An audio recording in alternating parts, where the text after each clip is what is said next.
Hi, my name is Oscar, and I'm a representative of Quartz Bay, Canada. Now, another reason why we're here is because we have concerns about Quartz Bay's plans to move into the Calgary and Olaruz region for the mining of lithium resource. However, I have made this presentation to address such concerns, of which I have named the lithium empowerment. But first of all, I would like to ask the question, what is lithium? Well, chemically, lithium is the lightest metal. In fact, it is the lightest metal known to man. What does it look like? Lithium actually is just a white silvery looking substance. It is very soft. In fact, it is so soft that it can be cut with a kitchen knife. Where can we find lithium?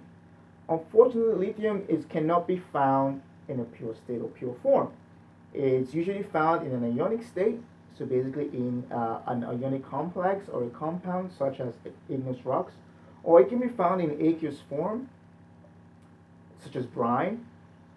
So in that sense, lithium always has to be mined out, extracted, separated, before we can get the actual pure state of lithium.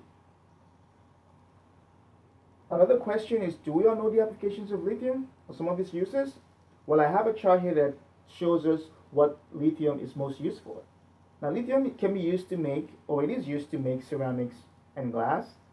So if we think about our kitchen stoves, right? Think about the glass top that we use to cook. Now, that's made out of lithium carbonate. Now, because of the reduced thermal expansion coefficient of lithium carbonate, it enables the glass top to operate basically on wider temperature ranges. So it makes it suitable for cooking. Another application of lithium is in the manufacturing of lithium battery cells. So basically for our cell phones or laptops, electric vehicles, right? Now it's in this era of electric vehicles, lithium battery cells will play a vital role in that. Also, lithium can be used in manufacture of grease.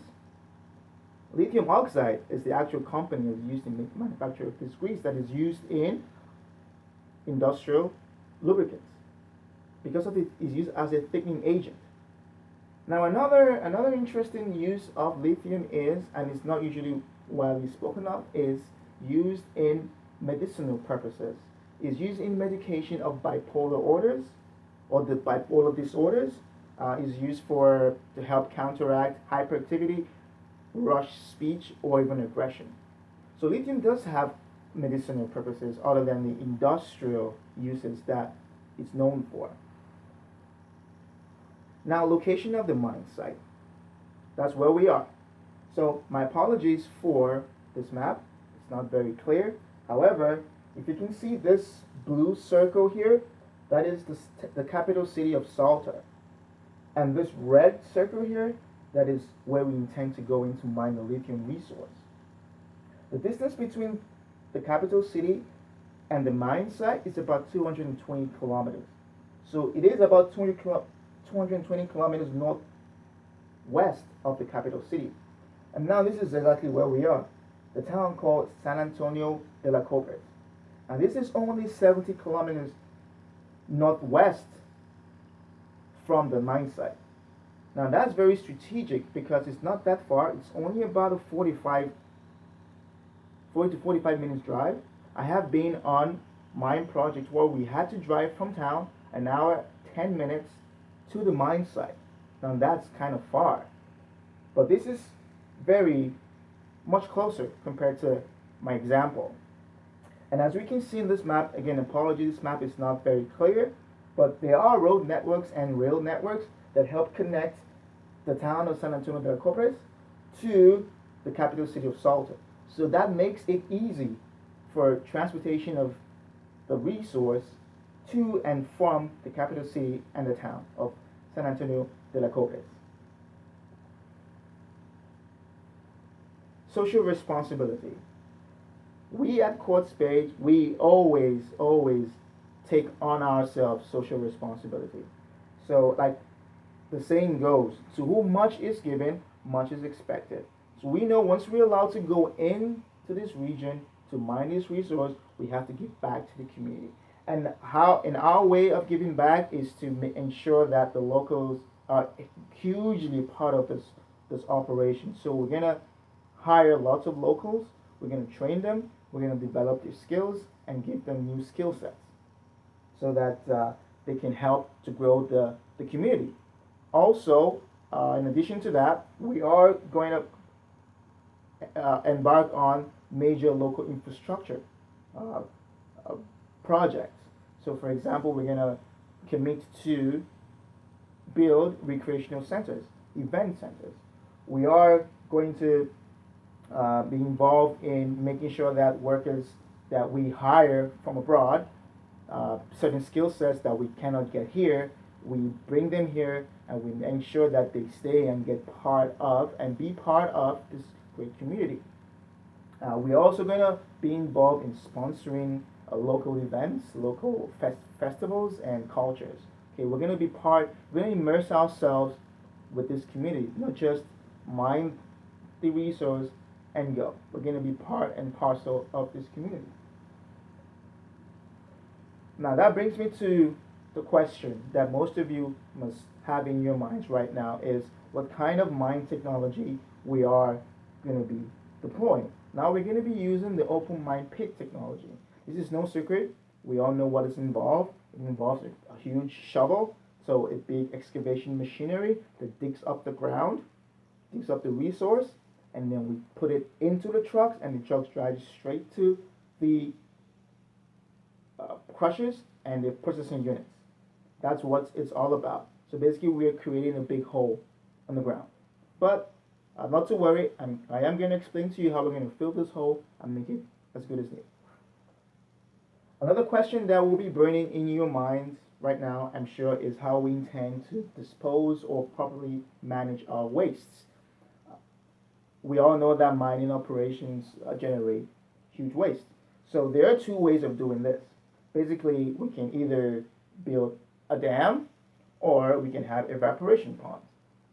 Now, most mining operations go with building dams just because of the sheer size, but we all know the safety and environmental impacts that building a dam would bring, which is the potential of a landslide or a dam failure, right?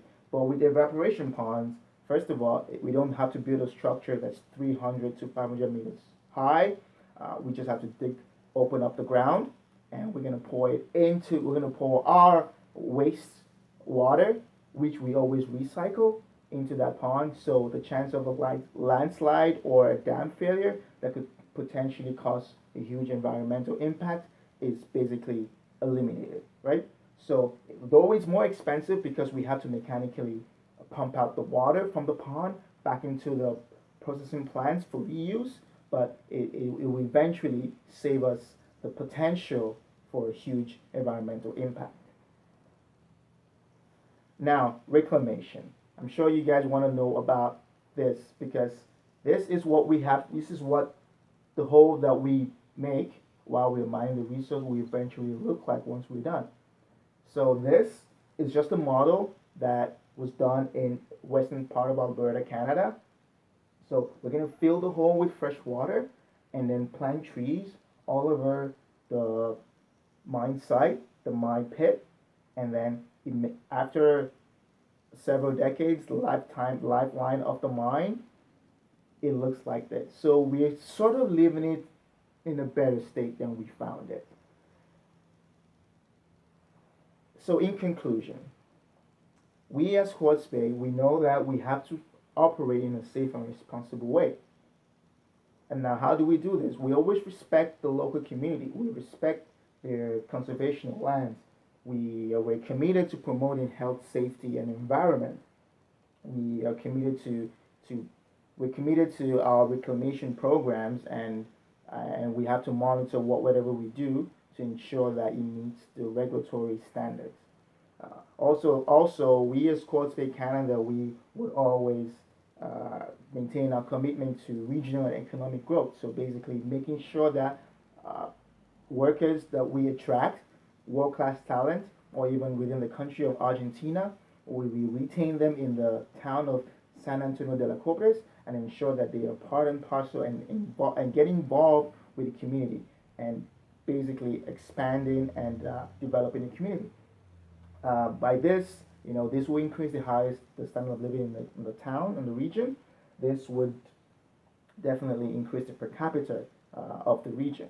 And I can say that this mine operation would definitely, you know, be make this community and the region and the town of San Antonio de la Cobres one that is going to put on the map, and everyone that's involved within the community will be happy because there will be a lot of vibrancy, a vibrant economy. Thank you very much for listening to me, and I hope this presentation addresses your concerns. Thank you.